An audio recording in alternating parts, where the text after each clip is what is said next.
Alors, le Cohiba BX, ce n'est pas juste un cigare. Non, loin de là. C'est carrément une légende dans le monde du luxe, une véritable œuvre d'art que les connaisseurs du monde entier s'arrachent.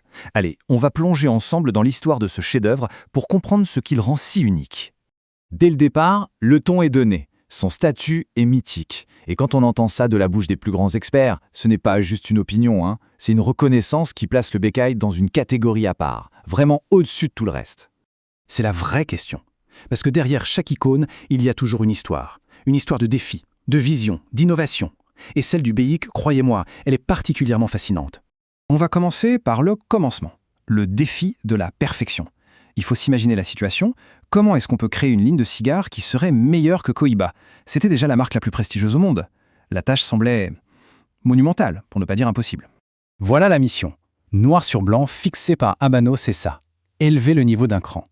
Créer quelque chose au-dessus de ce qui était déjà considéré comme le sommet. Pour une mission pareille, il fallait un visionnaire. Et cet homme, c'était Armando Orio, l'architecte du BX. Il a tout de suite compris qu'il ne s'agissait pas juste de faire mieux, il fallait carrément créer autre chose. Et c'est là que ça devient vraiment intéressant.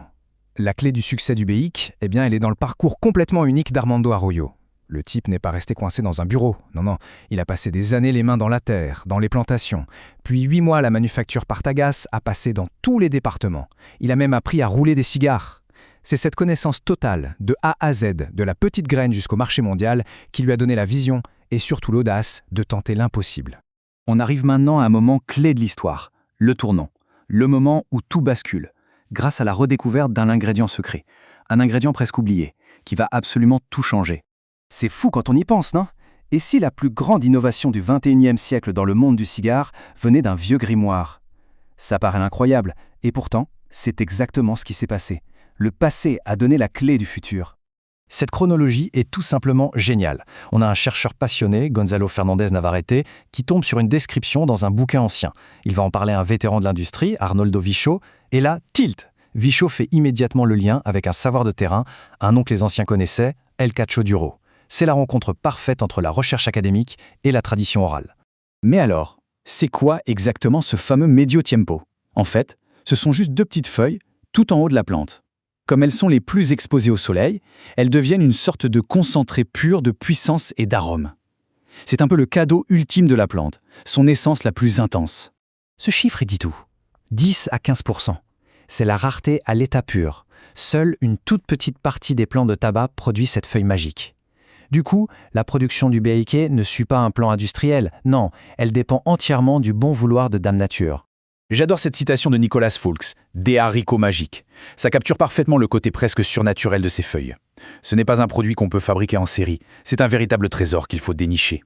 Bon, avoir un ingrédient rare, c'est une chose, mais le transformer en un chef-d'œuvre parfaitement équilibré, ça, c'en est une autre. Et pour ça, il faut un savoir-faire exceptionnel, celui des artisans de la manufacture métique El Laguito. En fait, l'excellence du BAIC repose sur 2 piliers. D'un côté, le tangible. La technique, la précision, un processus maîtrisé à la perfection. Et de l'autre, l'intangible, qui est tout aussi important. La passion, la fierté, le soin que chaque personne met dans son travail. C'est ça qui transforme un produit de luxe en un objet qui a une âme. Alors attention, ce chiffre est juste stupéfiant. 486. Ce sont 486 étapes de travail différentes avant même que la feuille de tabac n'arrive à la manufacture. Ça donne une idée du travail de titan, du soin quasi religieux qu'il faut pour produire un seul, unique BIK. Armando Arroyo le résume parfaitement. Le BIK, ce n'est pas juste un succès commercial. C'est devenu un symbole de fierté nationale. C'est la démonstration du savoir-faire cubain. Un hommage à des générations d'artisans qui ont perfectionné cet art. Allez, on fait un saut en 2010, l'année du lancement. Le BIK arrive sur le marché et, quasi instantanément, il devient bien plus qu'un cigare. Il devient une icône mondiale. La stratégie de lancement était vraiment brillante. Ils n'ont pas sorti un seul format, mais 3 d'un coup.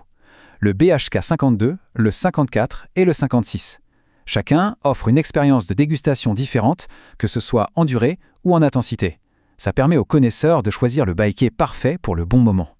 Le génie du BIK, ce n'est pas seulement le cigare lui-même, c'est aussi tout ce qui l'entoure. La boîte laquée noire, le design à damier iconique, les hologrammes de sécurité, tout a été pensé pour être immédiatement reconnaissable et pour projeter cette aura d'exclusivité, d'authenticité.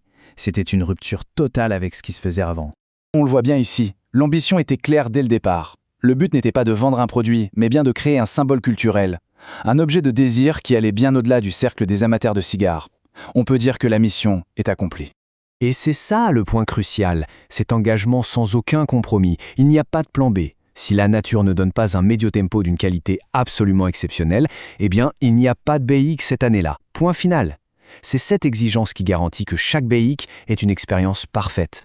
Franchement, difficile de trouver meilleure conclusion. Cette phrase résume tout. Toute la philosophie et toute la réussite du Cohiba BIK. Ce n'est pas juste une recherche de la perfection, c'est la perfection incarnée. Et on termine sur ce visuel, celui de la bague et de son hologramme. C'est un simple détail, mais il symbolise tout. L'élégance du design, la complexité de la sécurité pour éviter les contrefaçons et bien sûr le statut de légende. C'est la signature finale d'un chef-d'œuvre.